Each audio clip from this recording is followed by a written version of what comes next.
Minnu's group ഒരു നെല്ലിക്കൽ സ്ഥാപനം കേട്ടിട്ടില്ലേ? നൂറ്റാണ്ടുകളുടെ പാരമ്പര്യമുണ്ട് ഈ നെല്ലിക്കൽ സ്ഥാപനത്തിന്. അന്ന് തുടങ്ങിയ ബിസിനസ്സാ. ഇന്നിപ്പോ മിന്നു ഗ്രൂപ്പിന്റെ കീഴിലില്ലാത്ത ബിസിനസ്സുകളില്ല. ഡ്രൈവറെ ആവശ്യമുണ്ടെന്ന് അറിഞ്ഞിട്ട് വന്നതാണല്ലേ? പക്ഷെ നോക്കിയിട്ട് തന്റെ കാര്യം പോക്കാം. ഇവിടെ നല്ല തുമ്പപ്പൂ പോലെ വെളുത്ത ആളുകൾക്ക് മാത്രമേ ജോലി കൊടുക്കൂ. കാരണം എന്താച്ചാ ഈ നെല്ലിക്കൽ കുടുംബം രാജവംശത്തിൽ പെട്ടതാണേ. അത് തന്നെ പോലുള്ള നീഗ്രോകളുടെ രാജവംശമല്ല. വെളുത്തിരിക്കണം, ഇല്ലെങ്കിലേ വെളുപ്പിച്ചിരിക്കണം. മിനിമം ഇത്രയെങ്കിലും.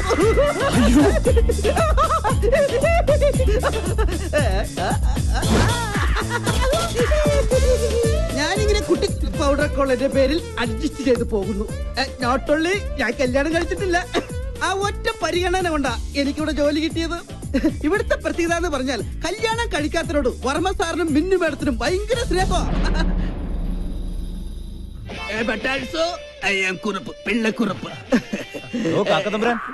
സെക്ഷൻ ആയി പോയി ആ ഫയൽ ഒന്ന് എടുത്തുകൊണ്ടോ. കാക്കത്തമ്പുരാൻ നിന്റെ അപ്പൻ അസുഖാൽക്കാർ സ്നേഹം കൊണ്ടോൾ ഇങ്ങനെയും വിളിക്കും. ബൈ ദ ബൈ, ഇവിടുത്തെ ജോലി കിട്ടിക്കഴിഞ്ഞാൽ ജീവിതത്തിനൊരു ഗ്യാരണ്ടിയായി. വിശ്വസിച്ചു കഴിഞ്ഞാൽ ഇവിടുത്തെ കുടുംബത്തിലൊരു അംഗമായിട്ട് കൂടെ താമസിക്കുകയും ചെയ്യാം. പിന്നെ എന്നാൽ വിശ്വസിക്കാൻ പറ്റാത്ത രണ്ടുപേരുണ്ട്. അതിലൊരാളാണ് ദാ വരുന്നത്, വർമ്മ സാറിന്റെ അളിയൻ Madhava Varma. Good morning sir. Good morning. Good morning. English Siddhabad. ഇതേതാ നിന്നെക്കാൾ വലിയ ബലിക്കാക്ക? ബലിക്കാക്ക സാറിന്റെ അച്ഛൻ. ഡ്രൈവറിന്റെ ഒഴിവുണ്ടെന്ന് പറഞ്ഞാലും വന്നാണേ. അതാണ് ജനറൽ മാനേജറുടെ മുറി. അങ്ങോട്ട് നടന്നോളൂ, ഞാൻ വന്നേക്കാം. ഓ, ഇനി അവിടെ ഉണ്ടാവും അടുത്ത അവതാരം. വർമ്മ സാറിന്റെ മരുമകൻ മഞ്ജുളകുമാരൻ. ഒന്ന് നിന്ന് എനിക്ക് തല കറങ്ങുന്നു. ആളിറങ്ങുന്നു.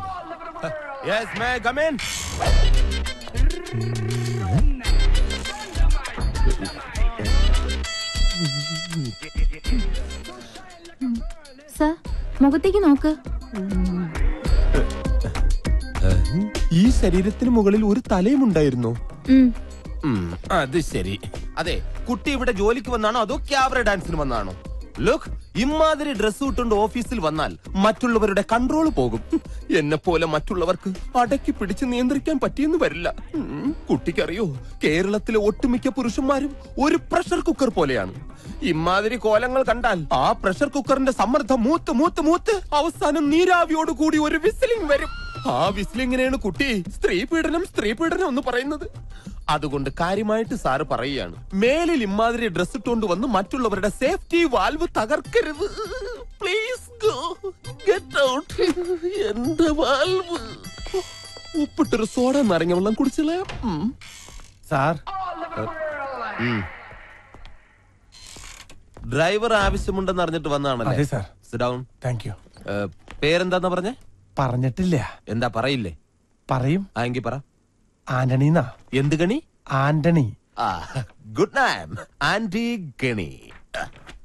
ശ്രദ്ധിക്കാം, സാധാരണ ഇന്റർവ്യൂ ചെയ്യുന്ന ആൾക്കാരെ പോലെയല്ല മഞ്ജുളൻ ഇന്റർവ്യൂ ചെയ്യുന്നത്. ഈസി ക്വസ്റ്റ്യൻസ് മഞ്ജുളന്റെ നിഘണ്ടുവിലേ ഇല്ല. ബുദ്ധി കൊണ്ട് മാത്രം ഉത്തരം പറയണം.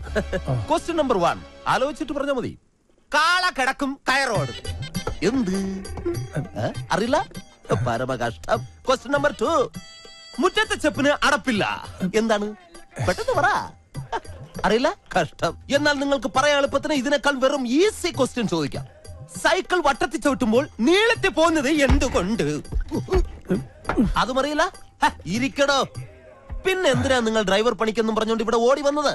ശരി, അവസാനമായിട്ട് ഞാൻ ഒരു ചോദ്യം കൂടി ചോദിക്കും. അതിനെങ്കിലും ഉത്തരം പറഞ്ഞാൽ നാളെ മുതൽ നിങ്ങൾക്ക് ഡ്രൈവർ പണി ചെയ്യാം. ക്വസ്റ്റ്യൻ ആലോചിച്ച് മാത്രം ഉത്തരം പറയുക. കിക്കിലിക്കും കിളികിൽക്കും ഉത്തരത്തിൽ ചത്തിരിക്കും. Correct answer.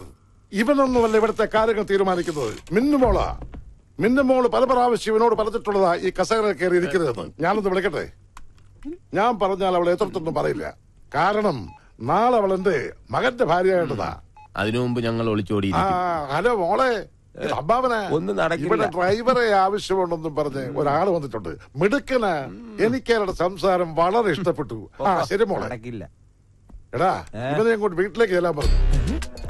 എന്റെ പട്ടി പോകും. അങ്ങനെയാണെങ്കിൽ അമ്മാവും കൊണ്ട് പോക്കോ. ഞാൻ മിന്നുമ്പോളോട് വിളിച്ചു. അത് വേണ്ട. അതെ, ഇതിനൊക്കെ ഇംഗ്ലീഷിൽ ഒരു ചൊല്ലുണ്ട്. എന്താ അത്? I don't know to worry immediately salutification in the way. What my friends, what my problem? എന്ന് വെച്ചാൽ നീ നന്നായാൽ നിനക്ക് കൊള്ളാന്ന്. വാടോ, ഇവനോട് പറഞ്ഞതാ. വാടോ. കൂടുതൽ ചാരണ്ട, തന്റെ കറുപ്പതിൽ പിടിക്കും. പിന്നെ എന്റെ തന്തയ്ക്ക് വിളിച്ച തനിക്ക് ഇവിടെ ജോലിയൊന്നും കിട്ടാൻ പോകുന്നില്ല. ഇനി അഥവാ കിട്ടിയാൽ തന്നെ ഗിയർ മാറ്റുമ്പം പോലും മിന്നുവിനെ വിളിച്ച് അനുവാദം വാങ്ങിയിരിക്കണം. അത്തരം കാര്യങ്ങളിൽ മിന്നു കർക്കശക്കാരിയാണ്. നോക്കിയോ.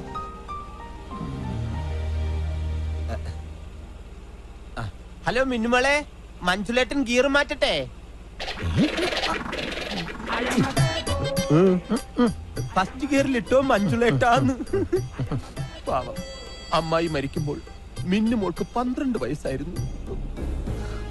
അന്നാണ് അവളുടെ ജീവിതത്തിൽ അത് സംഭവിച്ചത്. എന്ത് ദുരന്തം? I mean tragedy. കളിച്ച് ചിരിച്ച് പ്രണയിച്ച് SMS അയച്ച് ആടിപ്പാടി നടക്കേണ്ട പ്രായത്തിൽ, അതായത് വെറും 12ാമത്തെ വയസ്സ്, പാവ മിന്നുമോള് പെട്ടെന്ന് പ്രായപൂർത്തിയായി. ഐ മീൻ പക്വതയ്ക്ക് അഡിക്റ്റായി പോയി.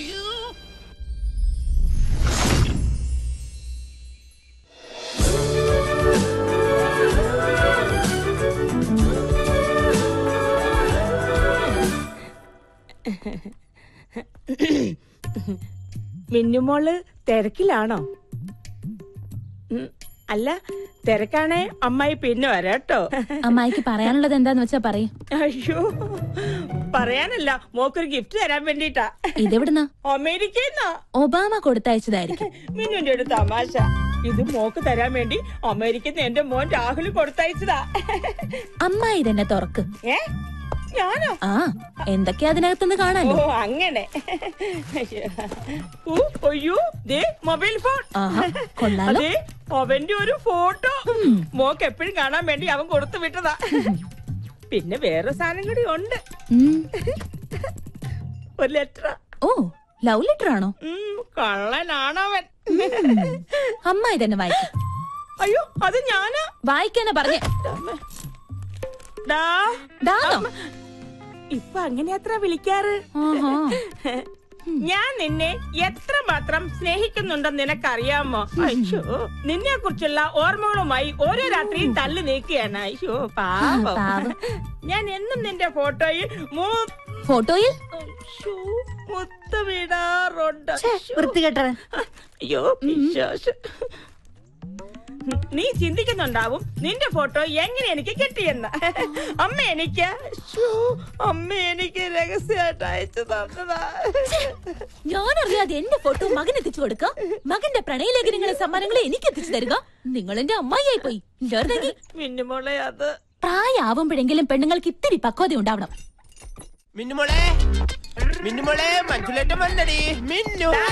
എടാ മഞ്ജുള, നിന്നോട് ഞാൻ പലപ്പോഴും പറഞ്ഞിട്ടുള്ളതാ, യാതൊരു ലൈസൻസും ഇല്ലാതെ മിന്നു വിളിച്ചോണ്ട് അവിടെ പുറകെ നടക്കരുതെന്ന്. അവളെ ഞങ്ങളുടെ മോൻ കെട്ടാൻ പോകുന്ന പെണ്ണാ, അതറിയോ? എന്റെ അമ്മാവന്റെ മകളെ പേരെടുത്ത് വിളിക്കാൻ ഞാൻ ഇനി ഈ വീട്ടിൽ ലൈസൻസ് എടുക്കണോ? നീ വിളിച്ചോടാ മോനെ. അതെ, ഇവന് മിന്നുവിനോടൊരു മോഹം ഉണ്ടെങ്കിൽ ഏട്ടൻ മിന്നുവിനെ ഇവന് തന്നെ കെട്ടിച്ചു കൊടുക്കും. ഞാൻ ഒരു വാക്ക് പറഞ്ഞാ മതി. ഏതാണ് വാക്ക്? ഞാൻ എഴുതിയെടുക്കട്ടെ. പോടാ കിഴങ്ങ. അമ്മ ഇത് കുഴപ്പമില്ല. മണ്ടാ, എന്താ അമ്മേ? നീ മിന്നുവിന്റെ ഭർത്താവായി കാണാനല്ല ഈ അമ്മയുടെ ആഗ്രഹം. പിന്നെ മിന്നു ഗ്രൂപ്പിന്റെ മാനേജർ ആവണം. അതാണോ അമ്മയുടെ അന്ത്യാഭിലാഷം? അതെ. എങ്കിലത് നടക്കില്ലമ്മേ. അതെന്താ? ഓഫീസിൽ ഒരു മോണോവർമ്മ, വീട്ടിൽ മോണോവർമ്മയുടെ ഭാര്യ സ്റ്റീരിയോ ചന്ദ്രമതിയാണ്. ഇവര് രണ്ടുപേരും കൂടെ ചേർന്ന് നമ്മളെ വഴിയാതാരാക്കുമേ. അതിനിപ്പോ എന്താ സംഭവിച്ചത്? എന്ത് സംഭവിക്കാൻ? ഇന്ന് ഡ്രൈവറാകാൻ വന്നവൻ മോണോവർമ്മയുടെ ഒത്താശയോടെ പരസ്യമായിട്ട് എന്നെ തന്തയ്ക്ക് വിളിച്ചു. എന്നിട്ട് ഞാൻ കൂട്ടിക്കൊണ്ട് വന്നിട്ടുണ്ട്. അവനെ വെറുതെ വിടരുത് മോനെ, ബാല്യക്കാരെ കൊണ്ട് തല്ലിക്കണം. എന്നിട്ട് വേണം എന്റെ പൊലവുളി അടിയന്തരം ഈ വീട്ടിൽ വെച്ച് നടത്താൻ. അതൊന്നും വേണ്ട. അമ്മാവനോടൊന്ന് പറഞ്ഞാ മതി അവനെ ഡ്രൈവറാക്കണ്ടെന്ന്. ഞാൻ ഏട്ടനെ ഒന്ന് കാണട്ടെ. കൊള്ളാം. ഇന്റർവ്യൂവിന് വന്ന ദിവസം തന്നെ നീ എന്റെ മരുമകന്റെ അച്ഛനെ വിളിച്ചു. താൻ ഒന്നും പറയണ്ട. ഈ നിൽക്കുന്നത് ആരാണെന്ന് തനിക്കറിയാമോ? എന്റെ ഒരേ ഒരു സഹോദരി, ഇവളുടെ മകനും, അതായത് എന്റെ മരുമകൻ. എടോ, എന്റെ ശാരദ ഭർത്താവിന്റെ കൂടെ കുറച്ചു കാലം മാത്രമേ ജീവിച്ചുള്ളൂ.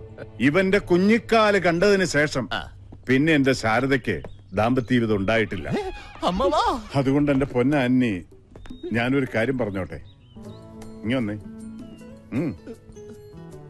പേഴ്സണൽ ആയിട്ട് പറയുക, I am proud of you. അതുകൊണ്ട് ആന്റണിയെ ഇവിടുത്തെ ഡ്രൈവറായി നിയമിക്കാൻ ഞാൻ തീരുമാനിച്ചു. അങ്ങനെ പേഴ്സണലായിട്ട് പറഞ്ഞാ പോരല്ല. മിന്നുന്റേതാ അവസാന വാക്ക്. അവസാന വാക്ക് മിന്നുന്റേതാ, പക്ഷെ തീരുമാനമെന്നും എന്റെ അമ്മയുടേതാ.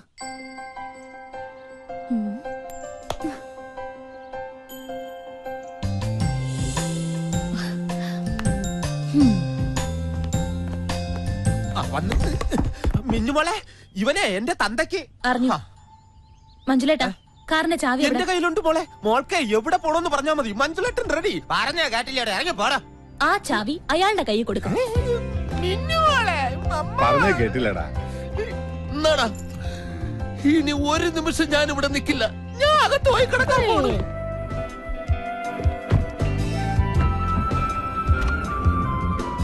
മഞ്ജുലേട്ടൻ ഗിയർ മാറ്റട്ടെ? മാഡം, ഗിയർ മാറട്ടെ?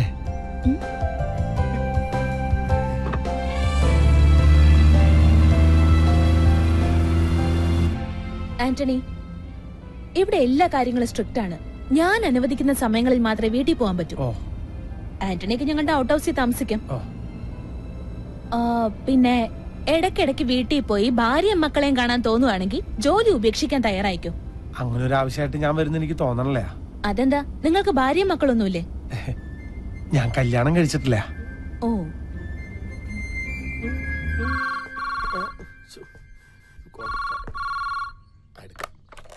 ഹലോ, ആന്റണിച്ചനായിരുന്നു. ഞാൻ വിചാരിച്ചു വല്ല കടക്കാരും ആയിരിക്കുമെന്ന്. ആ ലക്ഷ്മി അമ്മ ഇപ്പൊ തന്നെ പറഞ്ഞതേ ഉള്ളൂ, ആന്റണിച്ചൻ വിളിച്ചില്ലല്ലോ എന്ന്. ആ പിന്നെ ഇന്ന് രാവിലെ ആദിത്യം വിളിച്ചായിരുന്നു. ഈ ഫോൺ ലക്ഷ്മിയുടെ കയ്യിൽ കൊടുത്തേ. കൊടുക്കാം.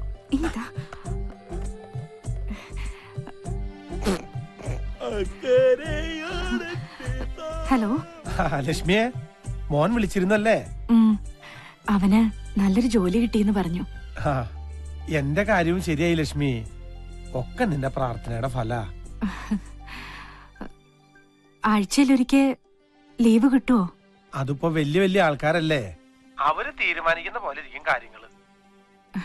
ആദ്യക്ക് ലീവ് കിട്ടിയാലും അവൻ വരില്ല. കടങ്ങളെ കൊടുത്ത് വീട്ടാതെ ഈ നാട്ടുകാരുടെ മുഖത്ത് നോക്കാൻ അവന് പറ്റുമെന്ന് എനിക്ക് തോന്നണില്ല. സാരമില്ല, എനിക്ക് വിഷമമൊന്നുമില്ല. നമ്മുടെ കടങ്ങളെല്ലാം ഒന്ന് തീർന്നു കിട്ടിയാ മതി. ലക്ഷ്മിയെ, മോനെവിടെ താമസിക്കണേന്ന് പറഞ്ഞോ? ഇല്ല, ഒന്നും പറഞ്ഞില്ല. ഇനി അവൻ വിളിക്കുമ്പോ എവിടെ താമസിക്കണെന്ന് ചോദിക്കണം. പോയി കാണുവോ? ഞാൻ ചെന്ന് കണ്ടോളാം. പിന്നെ നീ വിഷമിക്കാതിരിക്കി, എല്ലാം ശരിയാവും. വെക്കട്ടെ?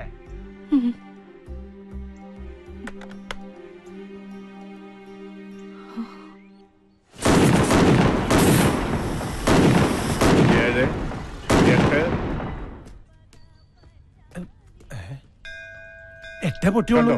ഇതാ ഞാൻ പറഞ്ഞത്, 9 ചീട്ടാക്കിയാലേ 8 പൊട്ടിക്കൂ. ഭയങ്കരന്മാരാ, ഞാൻ വെറുതെ വിടില്ല. പൊട്ടി 9 പൊട്ടി. ചിലപ്പോ ഇവരിങ്ങനെയാ.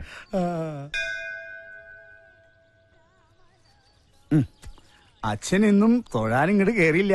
വാശിയിലായിരിക്കൂല്ലേ? വാശിയൊന്നുമല്ല, ദൈവത്തോടുള്ള ഒരു പരിഭവം. ദൈവമായാലും മനുഷ്യരായാലും സ്നേഹത്തിന് വില കൊടുക്കണം. അന്നിക്കറിയാമോ, ഒരു മുന്നറിയിപ്പും ഇല്ലാതെ ചെറിയൊരു തലവേദന വന്നതാ എന്റെ ഭാഗ്യലക്ഷ്മിക്ക്. പിന്നെ എന്നെ 9 ദിവസം പിടിച്ചു നിർത്താൻ ഒരവസരം പോലും തരാതെ എന്റെ ഭാഗ്യലക്ഷ്മിയെ തിരികെ വിളിച്ചു. കൂടെ ജീവിച്ച ആളെ കൊണ്ടുപോകുമ്പോ എന്നെ ഒന്ന് ഓർക്കണ്ടേ? ആ ഒരു പരിഭവത്തിലാണ് ഞാനിവിടെ വന്നാൽ ഭഗവാനുള്ള വെടിവഴിപാട് നടത്തും 9 എണ്ണം. അവള് കിടന്ന 9 ദിവസങ്ങളുടെ ഓർമ്മയ്ക്ക്.